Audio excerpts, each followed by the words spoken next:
Hi everyone, my name is Abraham. Today is 17th June, year 2021, and in this video, I want to be speaking on the lesson learned from the Bible Exposition held via Zoom on the today 17th June, year 2021.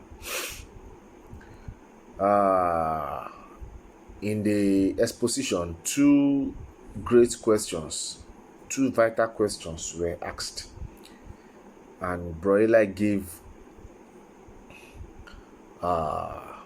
answers from the Bible to these questions. The first questions was asked, and the person wants clarity on what is in Genesis chapter 1 verse 4 and Genesis chapter 1 verse 16 about the light. That is there any difference between the light mentioned in Genesis chapter 1 verse 4 and Genesis chapter 1 verse 16? Bro Eli did justice to these questions by giving answers, and we read through the book of Genesis chapter 1 from verse 1 to 16 so that we understand better what is happening. And from the answer given by bro Eli, he said the light that is mentioned in verse 16 is quite different from the one mentioned in verse 4. And this also have scientific proof or scientific backing. When God said in verse 4 that let there be light, and there was light, so he's talking about the light in the heavenly body. And when he said the light mentioned in verse 16 is basically the sun and the moon, when he said the one for afternoon for day and the one for night. So when God said let there be light, God is speaking of light in heaven and hearts and the heart.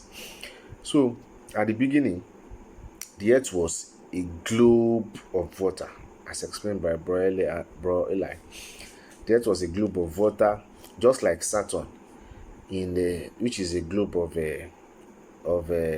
gas, of gases. And God commanded that let there be dry land, and the land appear from the water. As he said, the earth is a globe of water, and God commanded that let there be light, and the light appear. God called out grasses and trees from the land so that to hold the land together. God called out grass and seed to hold the ground together so that the water will not wash away the land. And he also explained that's what we experience today because of the deforestation. There is no more tree to hold the land together, and that's why we experience erosions today. So the light in verse 13 to 16 is different from the light in verse 16 because it is the sun that is mentioned in verse 13 to 16. The light mentioned in verse 13 is the sun.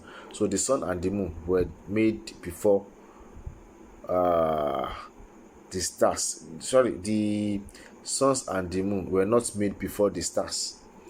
The two great lights mentioned in verse 16 are the suns and the moon. Sun for the day to provide photosynthesis and energy, and moon in the night, and the stars to rule in the night. So the light mentioned in verse 14 and verse 16 are related to the earth and different from the light mentioned in verse 4. We read from the book of Deuteronomy chapter 11 verse 21, and Broiler said, there are days in heaven and there are days on earth. So the days in heaven are much more longer than the days of on the earth. The second question was asked, and the person that asked the question asked how many times can a Christian be baptized and what guarantees a true baptism. And Bro Eli answered by saying a true baptism should be done in a true church. Bro Eli answered by saying a true baptism should be done in a true church. So we read Romans chapter 3 verse 19, and he said, and Bro Eli said baptism is a law of the gospel. not from the Ten Commandments. It's a lot of the gospel. He also read Ezra chapter 7, verse 23. He said, holiness is the law. Romans chapter 7, verse 12. Obeying the law is holiness. The church of God is the church of God. He read Hebrews chapter 3, verse 3, verse 1 to 3. And we can see that Moses was faithful to him that appointed him.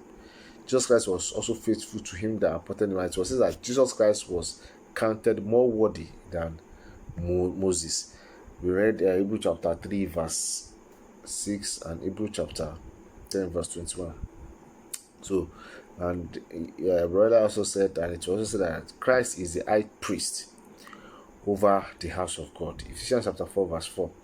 We should be baptized in one body, which is the body of God. 1 Peter chapter 4, verse 16. Baptism is in the true church or in the one body. The true baptism happens in the true church. It is in the one body. There is one baptism, and all the first century Christians are called in one body as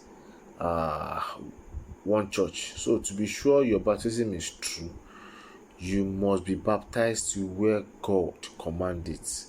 That is, you must be baptized in one body of Christ. You must be baptized in the true church, where everybody is in one body of Christ.